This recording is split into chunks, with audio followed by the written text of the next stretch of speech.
R&D conseil. Donc vous voyez, on est une grande famille. On est toujours ouvert. Si vous avez des questions supplémentaires à la suite de la formation, vous êtes les bienvenus à nous contacter par email, par Facebook, par tous les moyens que vous jugez utiles. Merci.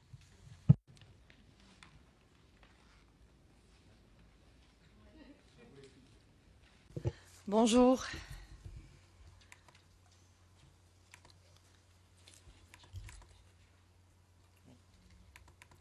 Pendant que Anne charge sa présentation, il y a un petit nouveau document qui va, à mon avis, vous intéresser. Donc l'expertise de Anne a été reconnue par pas mal de, je dirais, d'écoles et de sociétés. Et Anne a contribué à un petit opus, un document de la documentation française que vous pouvez vous procurer à la FNAC et qui me semble particulièrement bien fait pour vous aider à vous préparer. Voilà, Anne. Merci d'être venus aussi nombreux. Je vais m'exprimer en français. Je vais essayer de ne pas aller trop vite. Alors si j'allais trop vite, n'hésitez pas effectivement à m'interrompre ou à me demander de ralentir le rythme parce que j'ai tendance à être très enthousiaste et emportée par mon propre discours. Donc voilà, bienvenue à tous. Nous allons faire aujourd'hui deux séminaires. Le premier va porter sur les compétences, le second sur l'acte de candidature. Nous essaierons, en fonction du temps disponible, de faire dans le premier séminaire une session un peu interactive dans le sens où on ferait un brainstorming sur les compétences. On verra si on dispose assez de temps ou pas pour faire cela. Et sinon, on clôturera exactement ce séminaire à 15 heures. Alors, concernant les 7+1 compétences que la commission, effectivement, EPSO en particulier, demande dans le cadre de ces concours, nous allons en fait essayer de comprendre globalement le nouveau système des concours institutionnels pour que vous compreniez bien en quoi c'est important de maîtriser les compétences. On va essayer de vous faire prendre conscience de la nécessité d'une approche globale du concours.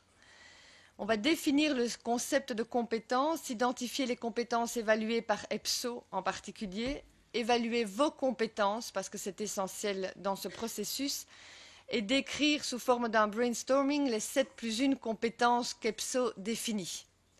Alors ça, ce sont les objectifs de ce séminaire-ci.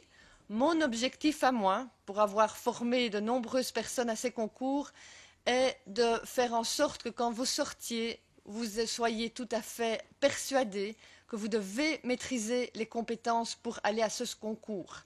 Et pas les exercices et pas autre chose, il ne s'agit que de compétences. Donc si vous avez déjà eu l'occasion de passer une première série de concours, vous verrez qu'au terme des concours, vous recevez un passeport de compétences. Il n'y a pas de points sur d'autres sections ou sur d'autres tests ou sur quoi que ce soit. On note des compétences, c'est tout. Donc vous devez bien être conscient de ça, parce que si vous ne les maîtrisez pas et que vous vous exercez simplement à des tests de manière technique, vous ne réussirez pas ce concours. Donc c'est vraiment essentiel ce point-là. Donc ça c'est mon objectif à moi. Donc n'hésitez pas à poser des questions là-dessus et vous le verrez, je vais le répéter pour être sûr qu'en fin de parcours aujourd'hui, vous soyez persuadés au moins de ça. Alors, la première partie, effectivement, concerne en fait le nouveau système du concours institutionnel. Vous en avez connu peut-être des précédents. En ce qui concerne maintenant le concours actuel, il a été créé, ce nouveau système, en 2010. Au niveau des AD, parce que c'était le thème aujourd'hui, mais ça concerne les AST également. Un nouveau système a donc été mis en place en 2010 pour mieux gérer le temps. Vous devez le savoir, les anciens concours prévoyaient de longues périodes. Ça prenait plus ou moins 2 années pour être lauréat. Donc maintenant, on fait ça en 1 an, sur 9 mois. On va évaluer des compétences, donc je le répète déjà maintenant, plutôt que des connaissances. Il n'y a plus de tests multiple choice sur des questions de l'Union européenne. Dans les entretiens, dans l'entretien structuré, à la présentation orale, dans tous les tests qui sont prévus, il n'y a aucune question sur l'Union européenne. Donc vous devez être bien intégré ça, parce que j'ai vu de nombreux candidats arriver chez moi, stressés en me disant « il faut absolument que je me prépare, qu'est-ce que vous me conseillez comme document, site, etc. Je ne connais pas bien l'Union ». il n'y a pas de questions sur l'Union européenne, donc ça ne sert à rien de vous stresser. Donc ça, c'est très important. Ce sont des compétences qu'on va évaluer, je le répète. Et le nouveau système renforce la fiabilité du processus de sélection. Pourquoi? Parce que les entretiens sont structurés, comme on l'a dit, ça veut dire qu'on pose des questions de la même manière à tout le monde. Ça se fait en assessment center, ce sont des assesseurs qui ont été formés pour pouvoir vous interroger. Ce ne sont plus des jurys de fonctionnaires qui n'ont peut-être pas, comme auparavant, été formés pour ce type d'entretien. Donc tout ça fait que le système a changé. Donc, et le plus gros changement se concentre sur les compétences. C'est pourquoi on a ce séminaire aujourd'hui. Alors, c'est important d'avoir une approche globale du concours. Et vous allez le voir quand on va voir les différentes étapes du concours. Il ne s'agit pas simplement de se préparer à la présélection et de faire plein de tests numériques. Avant la présélection, il y a un acte de candidature.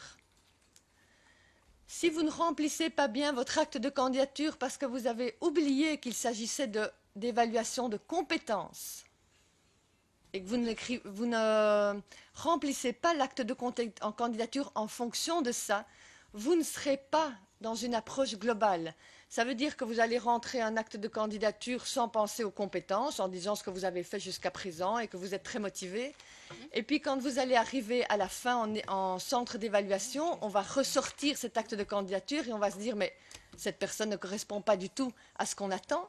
Elle ne parle absolument pas de sa compétence d'apprendre et de se développer dans l'acte de candidature.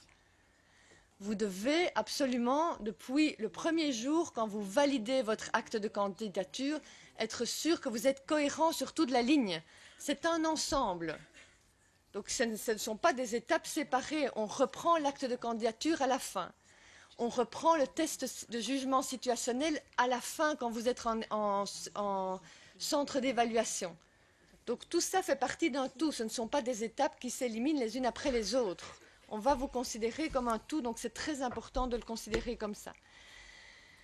Donc il y a 3 étapes que vous devez vraiment essayer d'approcher de manière globale. L'acte de candidature, on l'a dit, c'est ce qu'on va faire après, une fois que vous aurez bien compris ce qu'étaient les compétences. Les tests d'admission informatisés, aussi basés sur une évaluation de compétences. On n'essaye pas de voir si vous êtes des mathématiciens dans le test numérique, ni des linguistes au niveau du test verbal. Ce n'est pas ça qu'on teste. Et vous vous trompez si vous vous préparez dans ce sens-là. On teste des compétences dans ce cas-là de type cognitive, votre façon de raisonner. D'accord? Et puis il y a la phase d'évaluation qui est organisée à Bruxelles, ce qu'on appelle l'Assessment Center. Là, de nouveau, ce sont des compétences, que ce soit pour les tests écrits comme le study case, ou les présentations orales, ou les entretiens structurés, ou les exercices de groupe, tout ce que vous pouvez imaginer. Les assesseurs n'ont qu'un papier où figurent des compétences et des échelles. Et ils voient, ils vous observent et on essaie de voir dans quelle mesure vous maîtrisez cette compétence. Donc il n'y a pas de point, on ne vous demande pas une question, vous répondez noir c'est bon, blanc c'est faux, ça n'a rien à voir avec ça. On évalue un niveau de compétence. Donc c'est très particulier, vous devez vous mettre dans cette logique-là, ou sinon effectivement, dès l'acte de candidature, vous risquez de ne pas être dans la bonne logique ni dans la bonne approche. Alors, est-ce que jusqu'à présent, vous avez des questions à ce sujet-là ou pas? N'hésitez pas s'il y a des questions, effectivement, à les poser. Je vois qu'il y a des personnes qui sont debout. Il y a des places ici devant, si vous le souhaitez, pour ne pas rester 3 heures debout, c'est un peu dommage. Comme vous voulez. Au niveau des tests d'admission, donc ça, ce sont les tests qui paraissent être des tests plus techniques. Et pourtant, c'est de nouveau, et j'ai pris l'extrait du site d'EPSO pour bien vous le prouver, ce sont de nouveau des évaluations de compétences. Test d'admission.